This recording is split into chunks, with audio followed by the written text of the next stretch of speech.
کامیاب ہوں. ابھی میری ہر چیز بند کر کے اور پھر کہیں کہ جی اگر آپ کا دانا پانی روٹی بند کر دیں اور کہیں کہ جی یہ کھاتا ہی نہیں ہے تو پھر تو ظاہر ہے وہ آپ کو ملے گا ہی نہیں, تو آپ کھائیں گے کہاں سے؟ تو کھانے پینے کو آپ کو ملے گا ہی نہیں, تو کہیں گے کہ جی یہ کھانا کھاتا ہی نہیں ہے, ہم نے تو کہا ہے کھاتا ہی نہیں.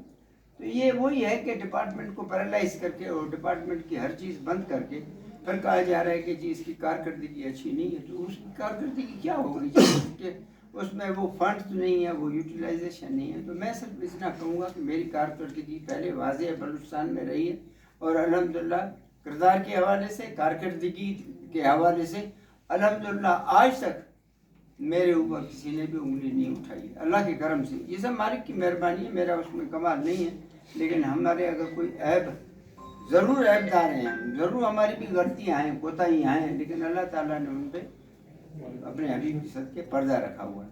تو یہ ساری باتوں کے کرنے کا مقصد یہ ہے کہ میں نے آج اپنے منسٹری سے, عہدے سے استعفیٰ دیا ہے اور میں گورنر صاحب کے پاس استعفیٰ دے کے وہ گورنر صاحب نے میرا استعفیٰ قبول کر لیا. میں کیبنٹ سے علیحدہ ہو گیا ہوں تاکہ یہ جو عوام کے ساتھ زیادتیاں ہو رہی ہیں کم از کم میں جہاں تک اس گناہ میں شریک تھا اس کے لیے میں بلوچستان کے عوام سے معافی مانگتا ہوں.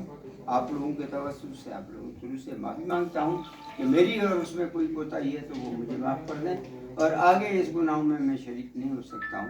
تو اس لیے میں نے جو ہے وہ وزارت سے استعفیٰ دے دیا ہے اور باقاعدہ طور پر میں استعفیٰ دے کے آگے پھر میں نے کہا میں آپ بھائیوں سے جو ہے اس کے آپ بھائی میں عوام تک یہ اپنا آواز پہنچاؤں. تو یہی میری گزارش تھی جس کے لیے میں نے آپ بھائیوں کو تکلیف دی.